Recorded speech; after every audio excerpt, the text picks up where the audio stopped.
Fantastic. First of all, thank you very much for inviting me. I love to talk about climate and politics, and this is like the best of both worlds for me. As you know, I've been studying political science and environmentalism for probably the last 10, 15 years, and it's just a passion that I do. I actually live in Silicon Valley, even though I'm an associate in Germany and got my degrees from Australia. So I have a very sort of globalist perspective. And I actually asked Peter, I was like, what do you want me to focus on with this group? And he was like, politics. But then I looked at the people in the group and I was like, I'm pretty sure the people in this group are pretty familiar with politics. And so I'm going to try and sort of tie in how politics and climate change can be used together to sort of change the legislative process. So everyone's just looking at the Earth because that's why we're here. That's the point. And I always point out when people are looking at the planet that I say, you know, what do you see? And people say clouds, oceans. But one thing you don't see borders. And so when we talk about politics and when we talk about environment, we can't talk about national borders, or we can, but only in the context that they're pointless when we discuss the environment in a lot of cases. So I'm going to skip over my intro because Craig did a great job of doing that. I am also an advisor for the Silicon Valley Youth Climate Action Committee, which I'll talk about a little bit later. It's a bunch of very amazing young people in the area who are also working to make climate and the environment a little bit higher on the political spectrum. And that's great. And I'm also a columnist for the San Jose Spotlight. I write a monthly column on the environment. So the theme of this talk is the good, the bad, and the ugly. And this is in terms of both climate and politics. I love this movie because if you watch it, it's not really clear who is the good guy, who's the bad guy, and they're all kind of ugly. So that's sort of the way it works out. But we're actually gonna start with the bad first. I know you guys know this, and so I'm gonna go through this pretty quickly. The bad is that it's not really great to be in California right now because we're feeling climate change just like everybody else. And in California, what's gonna happen is it's getting drier, it's getting hotter, our precipitation is going lower, which means we have less water. And unfortunately, hotter years lead to more fires. And so if we look at the last couple of years, we're gonna see that the hotter it gets, the more fires that we have. And of course, the last 5 years have been the hottest 5 years on record. And there's no indication that that's going to change anytime soon. So you can just expect this to continue going on. Unfortunately for California, we also have a tendency to have a lot of lightning strikes. As you know, last year, a lot of the complex fires started with lightning strikes. For every 1 degree of warming, lightning strikes increased by 10 to 12%. So we're going to be looking at more fires in the future, likely more severe. The fire season in California has increased by 75 days since 1980. So it's actually 2.5 months longer than it used to be. And the major fires that we had last year actually all happened outside of normal fire season. So when we're thinking of what people are noticing when they think climate change, fires and drought are going to be what's on people's minds. And we have to think of, you know, when we're talking about political solutions, that's probably what people are going to be thinking about first. And this is why we all see pictures like this. We keep hitting new records, but they're not the kind of records we want to beat. The new records are like for the biggest fire, for the most destructive fire, for the most expensive fire. And so these are things that we're going to have to keep in mind when we're discussing climate change politics. And we're also going to be talking about the drought. Now, the drought is more than just not rain. When we talk about drought, we're talking moisture in the soil. We're talking about aquifers. We're talking about how often we get rain and how severe the rain is, because we're still getting rain, but we're getting a lot at once and not in the same places, if we get it at all. And so obviously we were in a drought, we're out, we're back in again. I always sort of laugh when people say, oh, well, we're in a drought. And at one point, we're gonna have to get to the point where we realize that this is actually not a drought, this is normal. It's not an extreme condition. This is just what it's going to be like for us. And drought's going to become normal. And then the barrier for being in a drought is going to have to change. Otherwise, we're just going to be in a drought forever. So we're going to have to change the way we identify climate crises, because it's not going to be a drought. It's just going to be the way it is. And so we've got just examples of things that people see. This is what people notice. Oh yeah, we're in exceptional drought conditions. This is what people notice, but it's other things that they don't notice that I think we're going to want to pay more attention to. So the snowpack is reducing. A lot of the moisture we focus on doesn't come down anymore. It doesn't fill up the reservoirs, and we get a lot of our water from reservoirs, particularly in Southern California, but here as well. But this also means more than just water.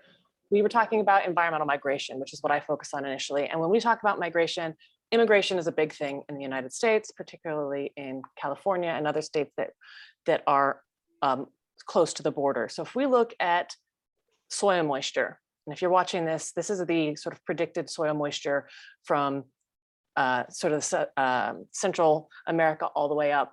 It's just going to get drier and drier and drier. And as that soil moisture gets drier and drier, people aren't going to be able to farm. And a lot of the people down in South America are subsistence farmers. And if they can't farm, they end up moving into the cities. They get into the cities, you end up with crime, you end up with gangs. And then from there, you get a lot of people who are trying to get away from that and they end up moving north. So the big flood of migrants that we have seen over the last probably 10 years are actually environmental migrants, is what we would say. They're mostly from Central America. They're mostly from Ecuador, where it just got too dry. They couldn't farm. They didn't want to leave, but they had no choice. They went to the cities, and now they're being forced up into the United States. And now they're becoming, unfortunately, a political issue here in the United States. So when we talk about environmental migrants, this is what I'm talking about. This is the dry corridor, and it's just expected to get drier and drier. And then from there, they've all ended up coming across our borders in the north. When we're not talking about dry, we're talking about wet. Now, you probably remember the atmospheric river we had just a couple weeks ago where we got quite a bit of rain and it was really nice. Some of you remember the atmospheric river we got in 2017. And what an atmospheric river is, it's basically a river of moisture in the sky. And on the bottom of the screen is where Hawaii is. And up on the upper right screen is San Jose. And so if anybody remembers what this was like, it was just like a normal day. We're all in San Jose. And then you get to California, and you ended up with this in 2017. It's when we had that massive downpour. And unfortunately, it came along Coyote Creek. A lot of the people that it impacted were people who are marginalized, people of color, people who are poor, because they tend to be the ones who are more heavily impacted by environmental changes regardless. So when we're talking about environment, we're just talking about, yes, it's too much rain, it's not enough water, but it's also things like migration. We're talking about economic disparity and wealth displacement. We're talking about what people are going to be thinking about when they vote. So that's the bad. You guys know about environment. I'm not going to belabor that. We're going to go on to the good. There are good things about climate change. I'll repeat that since you never hear about it. There are good things about climate change. If you have not read a work called The Great Pivot by Justine Burt, she is an academic here at, I believe, San Jose State. It's a great book, and she talks about how there's two crises right now. There's a crisis in the environment, and there's a crisis at work. And the crisis at work, believe it or not, is 40% of people say that their job is pointless. Like they could literally stop doing their job. Nobody would notice, nobody would care. And so we have a crisis at work, crisis of the environment. And she's saying a lot of those people could be put to work doing meaningful jobs to help the environment. And we're talking about decarbonization, we're talking about restoration, we're talking about home deconstruction, we're talking about putting in solar panels. So there's a lot of meaningful, well-paying work for people who are looking for that, and work that needs to be done in order to address the climate crisis. So if you have not read it, I suggest looking into it. She has 35 projects that she discusses very locally from research she's done around here about how we can use the efforts that we need to make to be carbon neutral, to address the climate issues, to create good jobs for people at living wages. It's a really nice way to look at it with economic eyes and see that it doesn't have to be a bad transition. It's going to be a transition. It doesn't have to be horrible. There's good news about things like environment.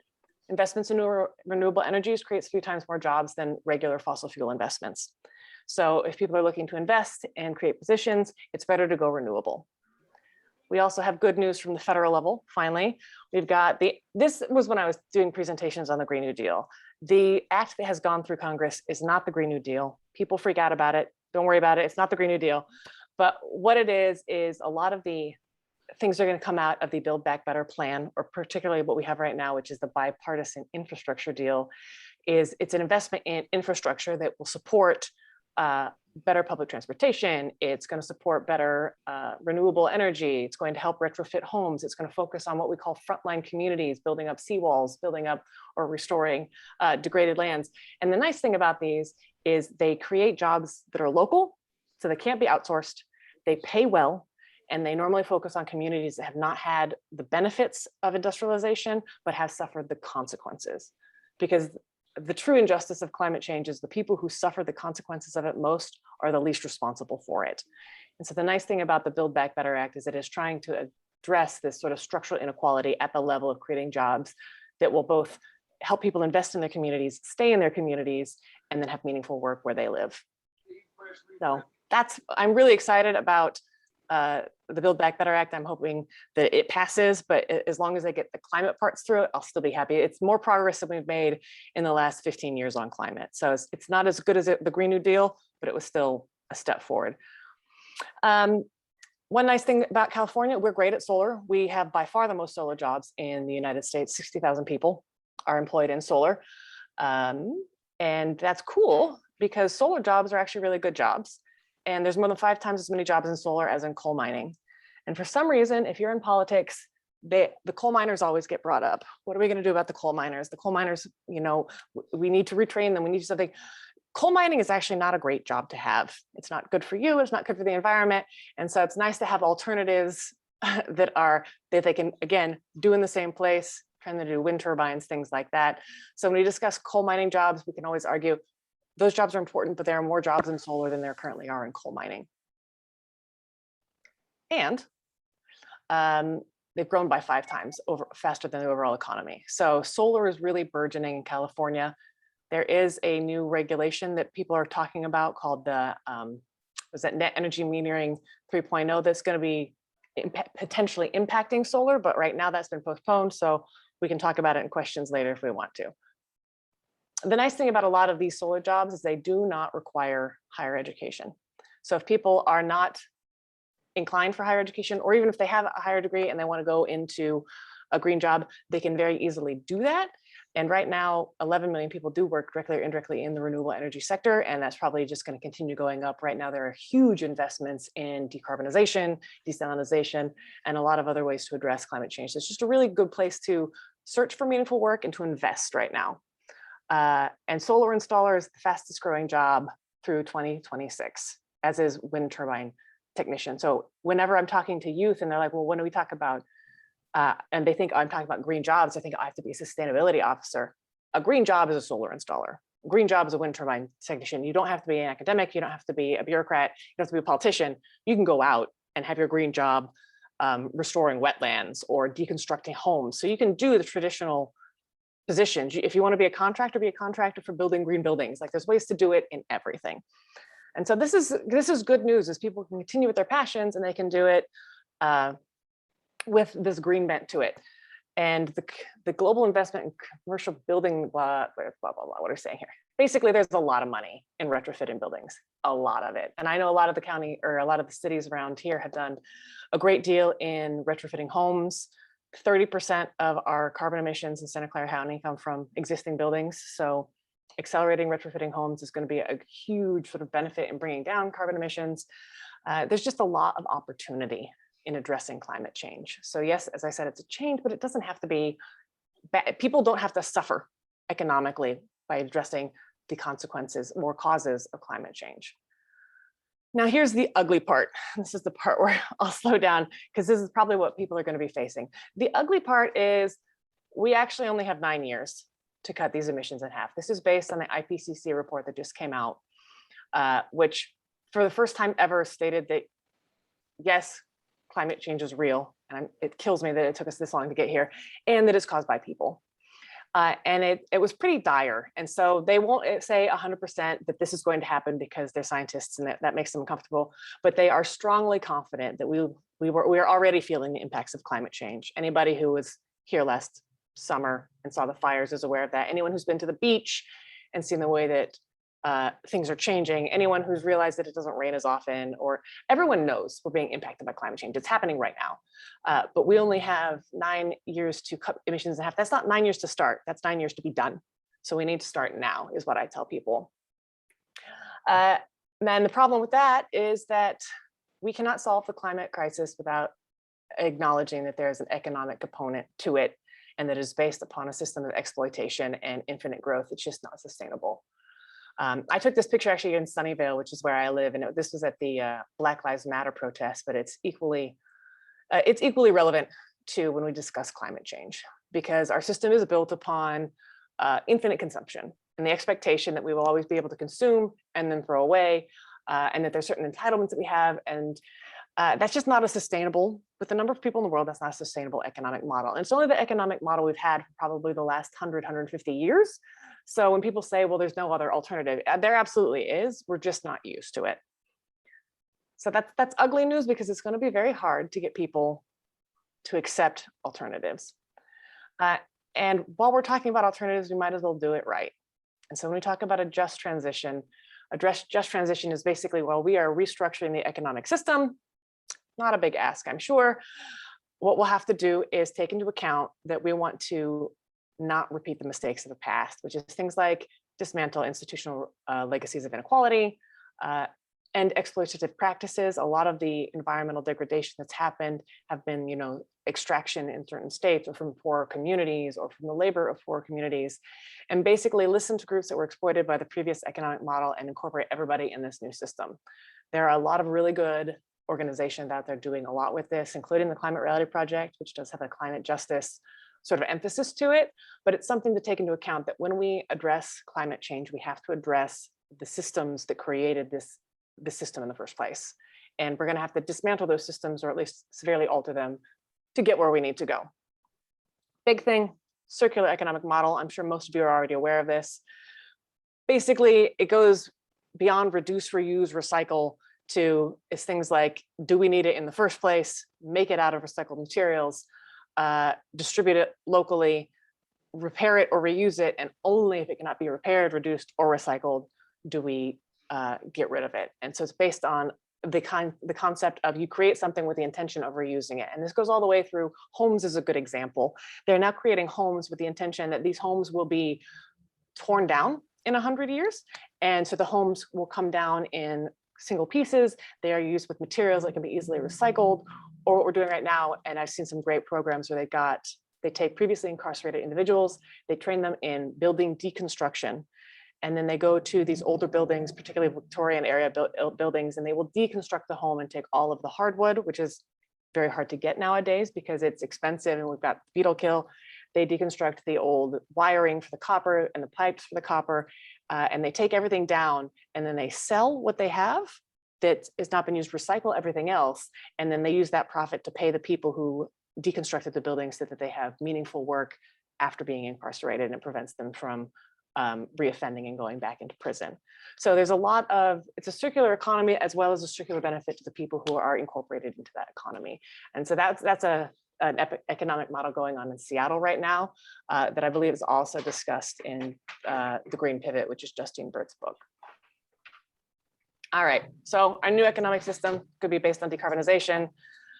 Living wages is going to be a big thing as well, because exploitation is based specifically on living wages. So that's one reason why the economic or the environmental movement is very big into $15 an hour pay. And we talk about a new social contract. We can discuss the Green New Deal at the end if we want to. Otherwise, I'll skip over it because I know that saying those words is sort of like a death knell to a lot of political conversations. People don't like the idea of a Green New Deal, but a lot of the ideas are very sound. All right, so good news, some bad news, some ugly news. What can we do about it? Especially people who are politically motivated, politically interested, this is a great time to be in politics. I know sometimes it doesn't feel that way, but it's a great time because, bear with me, I'm going to give you 3 minutes of political theory. We're what's called a critical juncture right now. And there are certain times when we say that there's friction, there's unprecedented levels of inequality, of economic disparity, of environmental degradation, of political ideology. There's a lot of friction going on in our current society. And what this does is it makes social attitudes as well as public institutions very malleable. And so when we're going to change, now is the best time to change. And so we've done this before. This happened right after the Great Depression. It happened in the UK right after World War II. This is an opportunity to make a big change. And it is easier to push a change on a trajectory that is already going, or we can watch it go one way or the other. So this is our opportunity to either go left or go right. I'll leave it up to you to determine what direction you want it to go, but now is a great time to be in politics because we are at this divisiveness, and we've been here before, and it's a good opportunity to decide where we want to go in the future. The problem with that, and this is the ugly news, is the only thing that people are more worried about right now than the climate is the corruption of government officials. And so trust in the government right now is at an all-time low. This is the fear index, which I believe is, I want to say it's Carter University. And what they do is every year they go and they do a big survey of what people are most afraid of. And right now, or this is from 2018, I will show you the 21 one later. And so it was 5 of the 10 were climate-based. People are really worried about the environment, and the only thing they're more worried about is they're worried about corrupt government officials. So there's a lot of, I want to say, opportunity here, because as much as we'd like people to make decisions based upon their hopes and their aspirations, people make decisions based on their fears. And so if they're afraid of something, hopefully they will do something to change it. Now, this has changed. This is the most updated one. This is from 2020, 2021. Yeah, Chapman's University. Now, most of the fears are, unfortunately for us, government officials or people aspiring to government, they're still more afraid of corrupt government officials than anything else. And then it's everything COVID related. And then I did go to, trying to see my notes here, because there were other ones. The environment was 13th, 17th, and 18th. That was things like climate change, destruction of the ozone layer. And then they had some more amusing ones. And I'll go back to my slides because some of them were hilarious. It was things like the zombie apocalypse was number 83. Being abducted by aliens was like 97. So as I said, people don't make decisions based upon rational things. They make decisions based upon what they're afraid of. So when we're talking about politics, keep these in mind. So what can we do about it? We can. I know that this is a crazy thing to say, but vote. Because as much as you would think people in the Democratic Club vote, 1 in 4 people don't. And it's way better to change legislation than a light bulb. As much as we take our bikes to work, and as much as we turn off the lights and don't use the dryer after 4 o'clock in the afternoon, we need legislation to address climate change. We have no other opportunity beside that. And I say this because of all the voting, you would think environmentalists are big voters, and they're really not. 12 million self-identified environmentalists did not vote in the last federal election. They actually have a lower voter turnout rate than 18-year-olds. Like it's really shocking. And the reason they have a low voter turnout rate is because they don't feel like their vote matters. And so one big thing that, and I've worked with the Environmental Voter Project, is we reach out and we call out those voters specifically and say, you need to show up to this election, because the more you get them to vote, the more politicians will shift to the people that are voting for them, and the more they'll go to pro-climate legislation.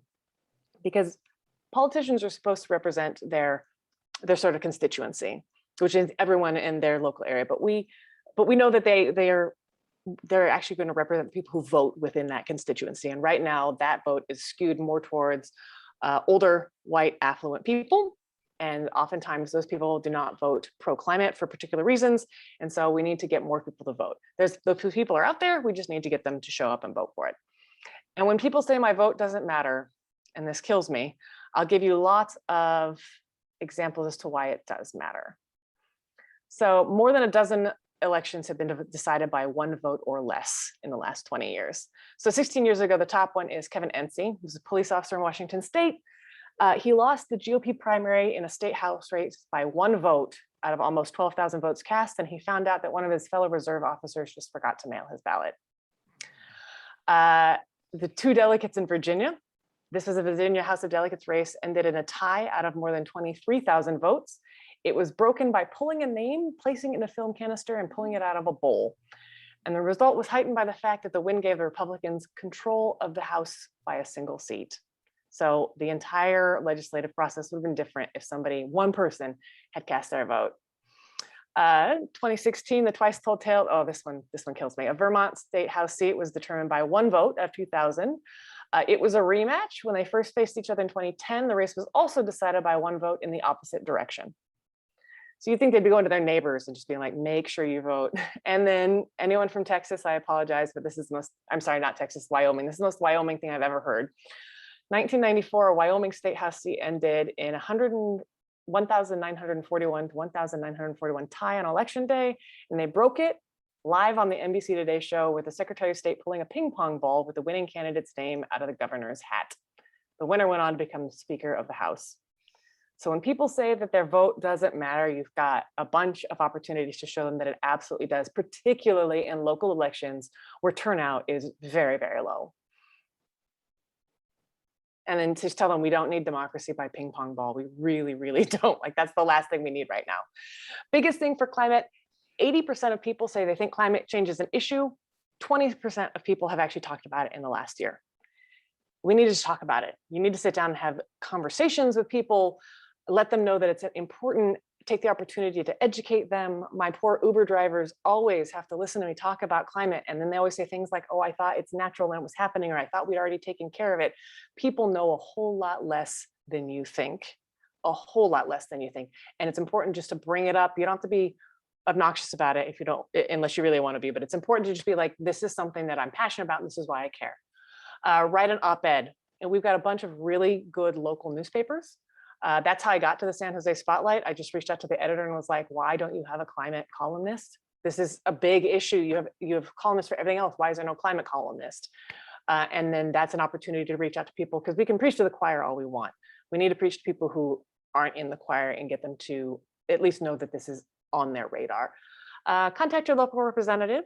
You may already be doing that. My local representatives, I'm sure, at least know my email address and my name, because they hear from me all of the time.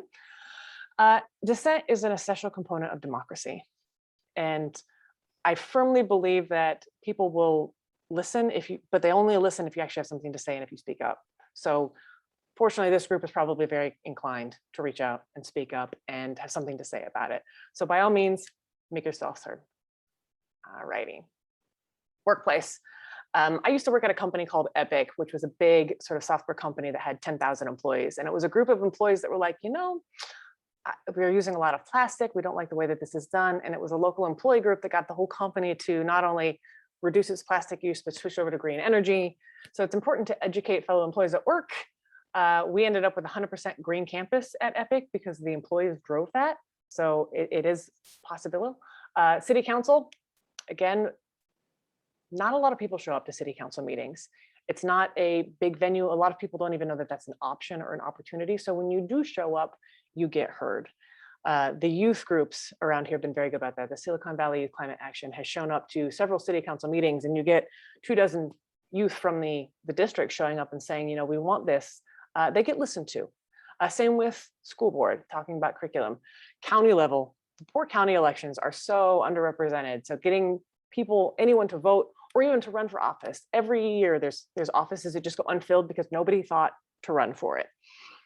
And when I say run for office, like there's so much help out there. There's a couple of them, what do I say? There's the Veterans Campaign that will teach veterans how to run for office. There's Run for Something, which is a liberal organization who will help liberals run for office. There's the Campaign Workshop, which I believe is LGBTQI, and then there's the American Majority. These are all campaign boot camps that are available, that are free, that will teach people how to run for a local elected position. Because a lot of people say, I want to do something, I don't know what to do.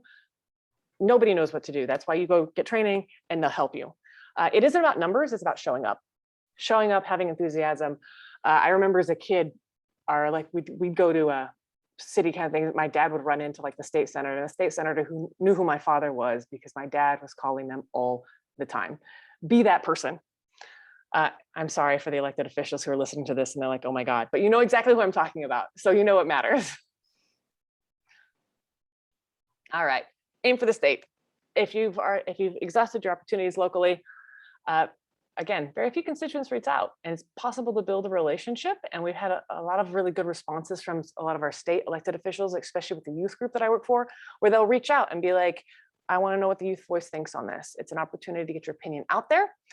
There also is time in the legislative calendar to reach out and say, hey, I think that this is something we should write a bill on. I think that this is important. I want to do this. And there are many environmental groups around that have sponsored legislation specifically for that. I included a handy link on where to find your representative. You should just reach out to them and see what they're doing. I am a member of the Climate Reality Project, which, as Craig mentioned earlier, was started by Al Gore in 2016 to create climate advocates. There's now 42,000 trained climate reality leaders. You've probably got 1,000 of us in the Bay Area. The group up in the Bay Area Climate Reality Project, I think, has 800 memberships, and the Silicon Valley is about 200. And all our goal is they train us about climate change, how to go out and give these talks, which is a big thing we do. We also educate youth and we push for legislation and things like that. And the goal is just to put climate change on the legislative agenda because we think it needs to be solved legislatively. And to do that, you have to educate people. Another really cool group that you'll want to hear about is the Silicon Valley Youth Climate Action. They've only been around since 2019. And I've been working closely with them. They are the most incredible group of young people I have ever come across. And they've made videos that they shared with their, it was two 1 hour long videos they put together discussing climate change and its solutions that they shared, and was actually shown to all the kids in the Fremont Union School District, which is about 8,000 students. There's a state advocacy team that meets with legislators and staff repeatedly. They pushed the VTA to draft the comprehensive sustainability plan. They pushed San Jose, Los Altos, and Cupertino to do building electrification reach codes. They're incredibly active and incredibly enthusiastic. So if you're looking for a little bit of enthusiasm or to see what the youth are, there's a lot of really good youth groups out there to pay attention to. I'm an advisor as well.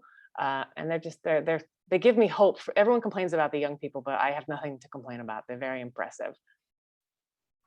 If none of this appeals to you, but say you are absolutely positively in love with turtles, we have the Turtle Survival Alliance for you. There's always ways to get involved. If you've got one day a year, you can vote to Climate Earth Day.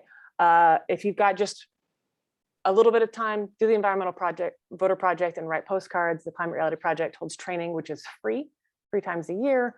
If you got a thing for invertebrates, like anything, any creepy crawlies, there's the Xerxes Society. There are always many ways to get involved. I'm seeing how much time I have. I got a little bit of time. And I want to tell you about this guy. This is George Lakey. Some of you probably heard of him. He's been around since the 1960s. And he has a book called How We Win, which for those interested in nonviolent direct action. He is a Quaker, but he's been protesting for years and years. And what he first did, he was an educator, and he and his students went out to the Appalachians and they saw mountaintop mining. And his students were just horrified at this because they basically remove the mountaintop, they take out all the coal, and then they just leave a wasteland behind. And they talked to people who are being pushed off the land or were being forced to sell their land to have this mountaintop mining, and then they're left with all this desolation. And the students were like, this is wrong, we need to do something about it. And he's like, well, okay, but what are we going to do? And they thought, well, what can we do? And so they came up with, they found out who financed the mining and then protested in the lobbies of the banks that were financing the mining for the mountaintop, and it worked. And they actually got the banks to pull the funding and financing for the mountaintop removal projects and protected the mountains. And it was just a small group of youth at, I believe, a liberal arts school. I don't know, St. Olaf's or something like that. And he's done this repeatedly for many different movements. So if you have something that you're passionate about and it's not being addressed, doesn't mean it can't be addressed. It just means you need to be a little bit more creative. Choose your team wisely, choose your movements wisely. Ally. So many alliances out there. And I think he's 76, and I think he was saying he first got arrested in 1963 for the civil rights movement, and was last arrested, I think, in 2020 at a Black Lives Matter movement. He's a really impressive gentleman. I saw him speak once, and he makes you believe that if you want to fix it, you can. But the big thing is do something. And whether you're Greta and you just sit out in front of us somewhere with a sign, and it turns into that's her Earth Strike Day at Times Square. The other picture that I took is actually in the front of a house in Sunnyvale. And it's a Russian migrant. And she came over right before the Trump's election, and she was really concerned about it. She said, I want to do something. So she started like a Facebook group writing letters. And she said, I'll provide the postcards and the addresses, and I'll mail them. People just come and write letters to voters, and we're going to get people registered to vote. And by the time the election had come around, she had managed to send out 120,000 postcards and letters to voters in swing states, asking them to go out and get registered and telling them how to register to vote and encouraging them to vote. And I thought that's a pretty impressive impact for one person in one election year. So just do something. Doesn't matter what it is. And I went through that pretty fast because I want to hear what you guys have to say. So that's it. Questions, comments, concerns. Peter, I have a couple, but let's let our members go first. Fabulous.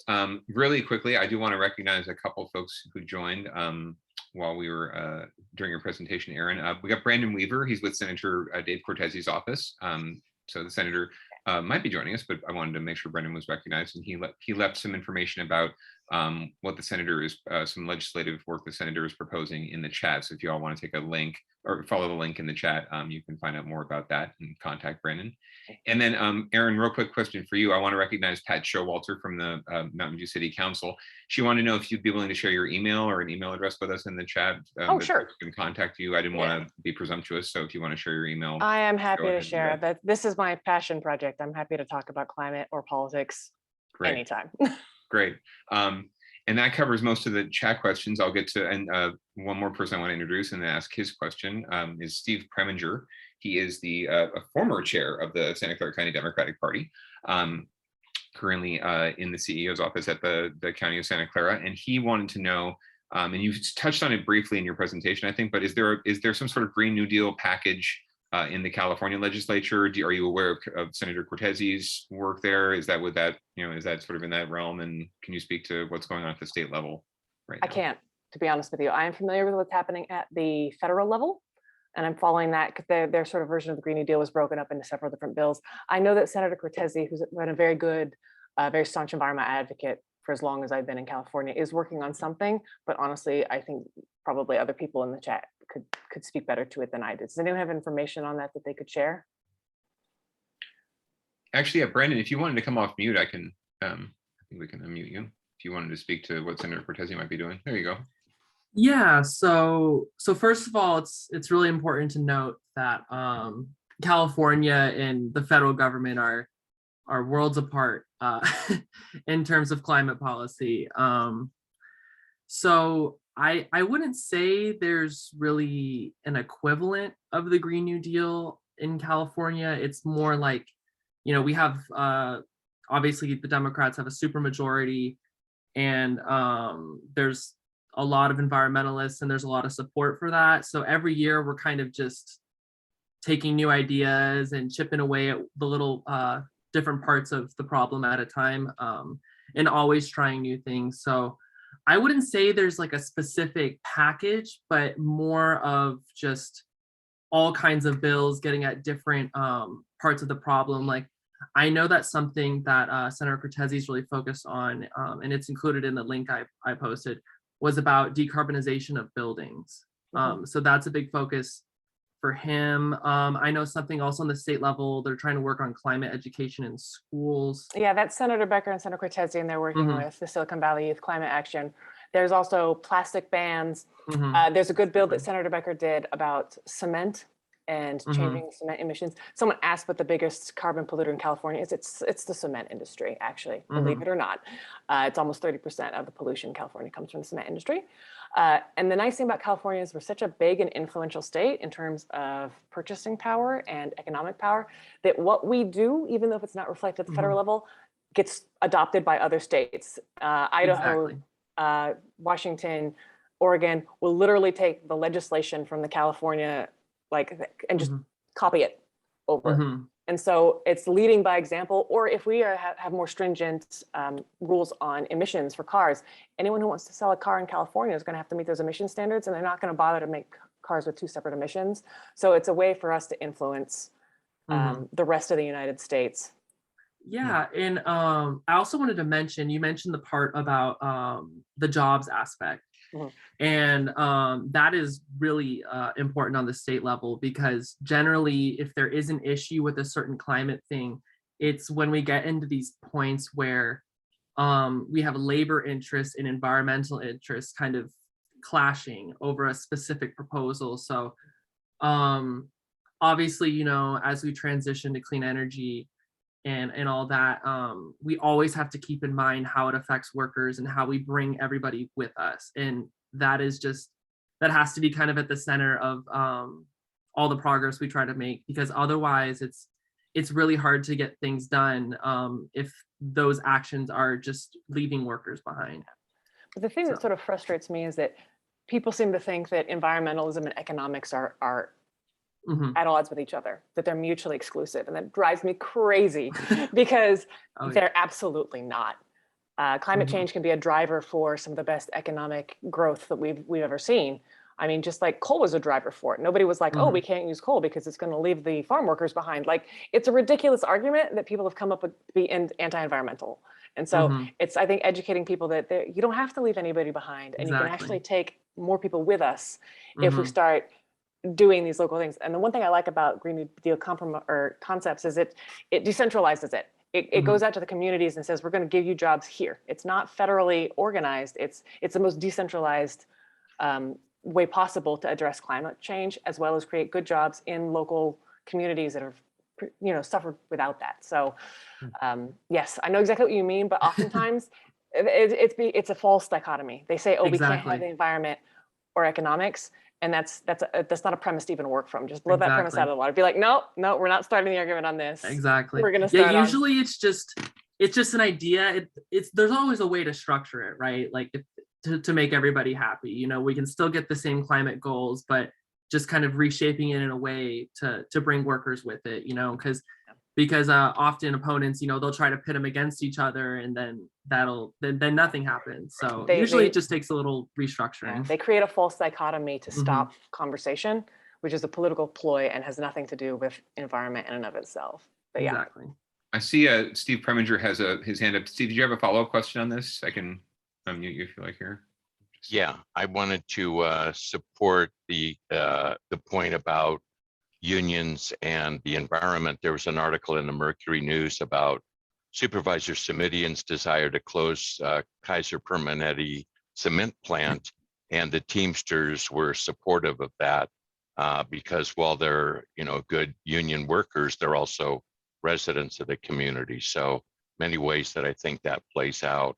I also wanted to mention that I work in the county with Hoi Poon, the head of Youth Climate Action, and she mentioned you as an ally. And I think a key is getting young people to come visit the councils, the Board of Soups, and do their lobbying work so that we can get something sooner rather than later. We're working on it. The youth are happy to be heard. Nice. Excellent. I want to give a shout out to Sahara Costello. She's chief of staff, sorry, for Bianca for San Francisco. Bianca's a candidate for Congress in San Francisco. So they left some information in the chat. So please check out that campaign. And then shout out to Bob Johnson, who's a candidate for county sheriff. He has a question. Are you aware of any re-entry job training programs presently being offered in our jails for incarcerated individuals preparing them for jobs in the solar industry? Not here. I'm aware of projects that have happened in Seattle, and those are specifically, there's two that I'm aware of. One is the building deconstruction, and it was for previously incarcerated individuals and homeless individuals, and it did the job skills and then so on and so forth. And then I'm aware of one that was training them to be, I think it was solar panel installers as well as recyclers, but I don't know of any in the local area now. Okay. But if you know someone who wants to start one, I think the building deconstruction concept is fantastic. And given the shortage that we currently have with lumber globally, due to a lot of factors, including the fires up in British Columbia, there's a market for recycling the lumber, and there's a market for the copper, and there's a market for the wiring, and there's a market for the old fixtures. So it's a feasible economic model, probably for an NGO, not for a business, but it's certainly something that an entrepreneur could run with. Okay. And then I want to go back to a question that was posted in the chat a little earlier, just to follow up. Javed had asked about the biggest carbon polluter. You mentioned it was the cement industry. The second part of his question was, how can they be influenced? And is it? I think we've addressed it a little bit through market, right? And they've already done it, actually. Yeah. I believe Senator Becker's bill passed, and what it did is it allowed there's several different types of cement, and it has to do with basically what's in the cement and how it's produced and whatnot. And the thing was that California just didn't allow the lower carbon version of cement. And so I believe they passed it so that they can now allow this lower carbon version. And also you can inject carbon into the cement.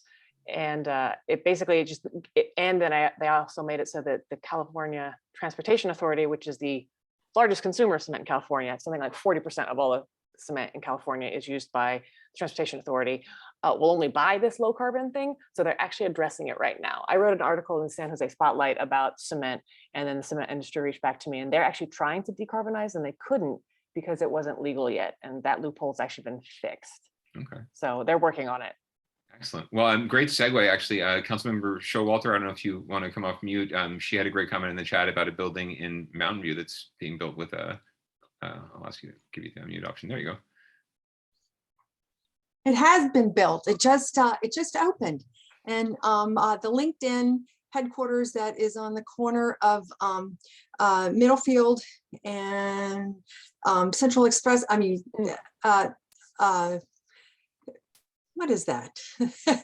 Alviso Mountain View Road. Anyway, that big building is made with low carbon concrete. And I was really delighted that the civil engineer who was in charge of that project and sort of led the charge for this was a woman, Jennifer Mitchell. So, you know, there aren't as many civil engineers that are women as there are in some other capacities. But another thing I wanted to share with everybody is some of the work that the Bay Conservation and Development Commission is doing. I serve on that. And as we all know, with respect to climate change, we have to work on mitigation to reduce our greenhouse gas emissions, and we have to adapt. And one of the ways we have to adapt is with sea level rise protection. And of course, you know, we have San Francisco Bay, which we love, but it's rising. So we have to figure out ways to protect ourselves and the habitat from what's going to happen, and you know, protect the habitat. So there's a new platform that's been developed through a big collaboration of a bunch of stakeholders and state agencies called Bay Adapt. And you can see it on the Bay Adapt website, which has lots of actions and tasks that need to be taken to make sure that this is planned properly and done in a coordinated way. And I just wanted to bring that to everybody's attention here. It's just something that should be on your radar. Many of our, most of the counties and many of the cities have sort of passed a resolution to approve this. But one of the basic ideas is that we need to make sure that all the stakeholders who need to be part of the discussion are, and that environmental justice principles are followed.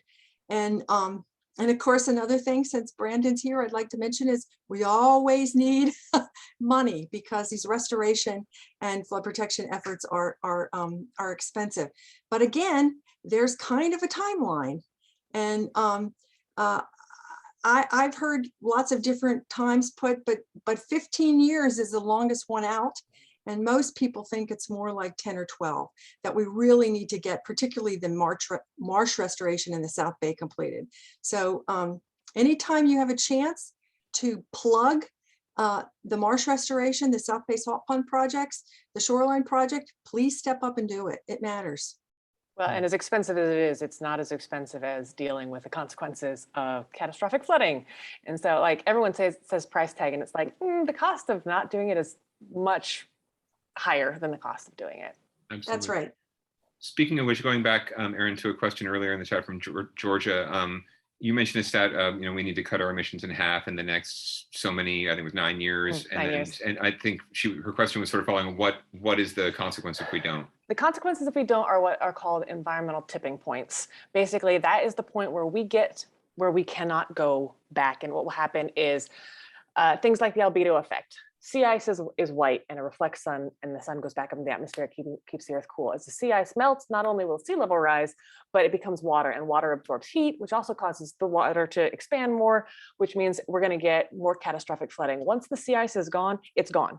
The water will be too warm. It will not, it means that the impacts of what's happening in climate change right now will be permanent as far as it is for us. I mean, in the terms of like geological time, yes, in a million years it'll be different, but it's the point of no return. We are at that point, like when you're on a roller coaster and you get up to the very top, and we're getting to the very top. And once we get to that top and go down, we cannot undo the catastrophic consequences of climate change after we reach these tipping points. One's the albedo effect, which is the dispersion of sea ice. The other one is melting of permafrost in the Arctic, because as that melts, it releases more methane, which heats up the atmosphere, which causes more melting, which causes more, and they just become circular to the point where we will not be able to recover. So it just means we're already in mitigation, I think, at this point, but it's, what is it, 1.2 degrees Celsius is what we would consider the tipping point. So we'll hit tipping points in 9 years. All the more reason to take action, to get serious and take this Mm-hmm. absolutely seriously right now. And there's 4 make this specific happen. tipping points if you want to look them up that they talk about, or basically it's once the ball starts rolling down that hill, it's just going to keep rolling. I want to get to a couple more quick questions if folks are willing to stick around just a little bit after one, and then I know Craig had a question or two for you as well. But real quickly from the chat, Sahar asked, have you heard of the UCSC plan to put solar panels over the canals, the California I aqueducts? don't know if it's UC. I have heard of the plan to put solar panels over the canals. I think it's a great idea because you save water by keeping it from evaporating, and California has so much solar. I don't see why people wouldn't do that. I also think it's a great idea to put solar panels over parking lots because parking lots absorb heat. They make local urban places hotter. Put solar panels on them, protect the cars from getting hot, get energy. Solar panels are great, and they can now be recycled. You can recycle 83% of most solar panels. So they're not as difficult to dispose of as they used to be. Excellent. And I see that I think Forrest Williams had his hand up, but real quick before I go to Forrest, Raina wanted to ask about the health effects of climate change. Is there anything being done to sort of address that, either retroactively or looking of forward? Climate change are 9 million people a year die from air pollution that you never hear about. And that's just the ambient air pollution here. If you look at East Palo Alto, which is historically a people of color or lower socioeconomic area, the asthma in that area, which is sort of on the intersection between, I think it's 101 and 28 or something, is 3 times higher than anywhere else because they get all of the car exhaust from people sitting on the highways. And so everyone here in Target has suffered from the effects of climate change and air pollution right now. The ozone hole causes more skin cancer to people who are exposed to the radiation, but for us, it's mostly contaminants in the air that we get. Asthma, people of color are also twice as likely to have asthma, and I think 10 times more likely to die from it due to being exposed to bad air. People on reservations, Native Americans in particular, are more likely to suffer from these things also due to health impacts. Also, it is not possible to drink water anywhere without getting microplastics in it. And we don't even know what the health effects of microplastics are, but about every year you're drinking a credit card's worth of plastic, even through water that has been filtered. So climate change is shortening people's lives. There's no doubt about it. It's only that our technology has managed to keep it up, we are not noticing it more acutely, but particularly I know respiratory effects. And fun fact, Santa Clara County has the highest concentration of Superfund sites of any county in the United States, half of which are subject to climate change induced disasters, particularly sea level rise, because a lot of it has been what we call capped, where they cover it with dirt, 6 inches of dirt or asphalt and whatnot and say, okay, it's fine. If water comes up underneath that asphalt, it's going to release whatever it's trying to hide, asbestos in some cases in the bay, or a lot of what we call toxic plumes from the semiconductor industry. So what is safe now may not be safe in the future. So I live within walking distance of 3 Superfund sites right here in the middle of Sunnyvale. You probably live within walking distance of 1 too. So keep that in mind, where it may not be an immediate threat, but it could be in the future due to additional consequences of climate change. Thanks, Erin. And I think that wraps up the chat. And then Forrest, you want to go ahead and ask your question? Yes, I had a question regarding the prediction and tracking the prediction in terms of if you have a project, you have a schedule on when it will evaporate or when it will crash, or if you do A, B, C, D, then it will improve your probability of not crashing, type thing. So in terms of climate change, do you predicted how, when the critical date is? Do you have something to say what has been done and how it affects that critical date? Does it move it a few years or 2 years or, The best example for something that I could give you is they first address methane, because methane, there's more carbon dioxide than there's methane. Methane is a much more potent gas. And so it's things like, if everyone stopped eating meat tomorrow, we would expand it by a couple of years. I do not know of any comprehensive thing. The IPCC gave recommendations as to what they could do, but they did not give a timeline on it. If you're interested in timelines, I would look at a project called Project Drawdown, which was put Drawdown. together, Project Drawdown, which is an excellent research put together by Mhm. scientists who said, these are the top things that we need to do to address climate change. And it has a percentage as to how impactful it would be, how you would do it, how you would execute that. And then they're trying to legislate for these changes. But that gives you sort of, this is the most valuable thing that we can do now. This is the Mhm. second most valuable thing. And it tells you specifically and technically how we would achieve these things. So it's Mhm. basically a roadmap for solving climate change. Project Drawdown is an excellent resource. And it's like a Okay. book and a website. And I Mhm. know that that's also the impetus for a lot of people to Okay. start their climate journey. Well, I raised the question because they're in hierarchical relationships. Mhm. There's always, if I do A, which one should I work on first, second, third, and fourth, and so forth? Mhm. And which are the worst pollutants, and what is the next level? Automobile, is that the one we should Yeah. work on? Well, and that's why I should say we- legislation, because I could drive a Tesla, but it's not gonna solve the reliance on fossil fuels. For this, I would say Right. things like methane, Yeah, methane. address yeah. methane, cap those wells, deal with the, we're dealing already with the carbon emissions from concrete, because that's another big one. Mhm. Agriculture, industrialized agriculture is a terrible emitter of carbon. Work on, what am I trying to, there are 70 companies that produce almost 90% of the carbon emissions in the world. Find out who those companies are and start lobbying them. Right. Those would be the high impact ones. Methane, I think, is what most people are focusing on. I know that's what San Jose is focusing on as a city. They're doing that, and they're doing retrofitting homes because it's a fast and Right, relatively right. easy win. Mhm. So yes, you're right. There's a gazillion things you could do. Changing light bulbs is helpful. Mhm. Stopping Mhm. methane emissions from oil and gas wells is even better. Well, thank you. I enjoyed the presentation.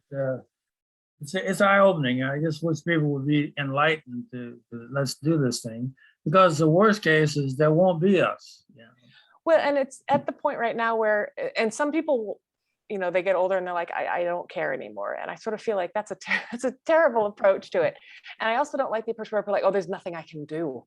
Yeah. Because I sort of feel like there's so much we can do, and we can turn this into, it's the oil shocks of like the 1970s. Sweden went one way and the United States went the other way. Same countries, two different responses to crises. And now we have a car-focused culture with a lot of social inequity. And Sweden has a great, public infrastructure system with all this other social. So it's like, this is an opportunity to make that decision and figure out what direction we want to go. We're at that critical juncture, and it's just getting the momentum to take us in the right direction. Thank you. Thanks so much, Forrest. And then Craig, if you want to go ahead, if you have a couple of questions for Aaron, and then we should probably wrap up because we're a little over 1 o'clock. Yeah, I could easily go another 15 or 20 minutes, but I won't. You mentioned, and this is your presentation is a great segue into next month's program, which I want to be sure everybody is aware of. We have David Bloom of permaculture.org, who's going to be our speaker, and he's an expert in biofuels and also regenerative agriculture, which is a huge potential, and I think an extremely important one, because we're never going to preserve our species by just cutting down our emissions. We're going to have to pull a lot of the carbon we've already put in the atmosphere out. And permaculture, organic regenerative agriculture, is one of the key ways that we can do that. My question has to do with, you mentioned briefly, the net metering regulations, which are being contemplated by the state. The last part of my working career was spent in the solar industry. And so I'm very familiar with the concept of net metering. It basically allows solar customers to sell the excess energy that they generate during the spring and summer months during the daytime, sell that back to PG&E, and it allows them to get net zero cost over a year's period of time. But the Public Utilities Commission, another example of money in politics, are considering this drastic, horrible change in regulations, which would not only be unfair to future solar customers, but would also be unfair to all the solar customers who already signed up counting on this net metering feature where they could sell their excess power back to PG&E. So my question is just, can you give us an idea what the status of that regulatory change that they're contemplating is? And is there anything we can do to help stop it? Oh, yes, there are things you can certainly do. That was actually my most recent op-ed was on net energy metering, and it was by far the most read. People are very interested in this. It was supposed to be voted on the 27th of January, and they opted not to do that. They postponed it. They have not given a new date for the decision. It was postponed because Governor Newsom said that there were issues that needed to be resolved, but he has not been clear as to what issues he's talking about. And so my guess is that the ways you can do that is, I don't know if public commenting is still open, because it was open up until like the 27th, where you can actually go to the California Public Utilities Commission and comment on legislation. Right. And so I did a comment there, or you can reach out to Governor Newsom's office and just say, this is my opinion on net energy metering. The thing that gets me is that it would destroy the solar energy and solar industry in California, which has a lot of jobs. And their argument is that they're doing it so that they don't have to raise rates on poor people, which has nothing to do with what they're doing. And it's basically, it's a red herring to distract from the fact that they just don't want to lose the profit that they would normally get from solar customers. The technical term is hogwash. Yes, I have other terms that I could use for it, but I was just like, that's the G version. yeah. But there is, if you want more information on it, go to San Jose Spotlight and check out the op-ed I wrote, which just sort of gives, it's a 101 on net energy metering. It is very complicated, so I did the best I could, and it talks about how you can do outreach for it, and you can click on it. I'll try see if I can put the link in the chat as well, where it just says, this is how you can put in a comment at the Public Utilities Commission, and to reach out to Governor Newsom and just say that you don't, the net energy metering rules right now, 2.0, are fine. And I think they should be left as is. If they want to change it, the drastic change that they're proposing right now will not work. They tried it in Hawaii, they tried it in Nevada.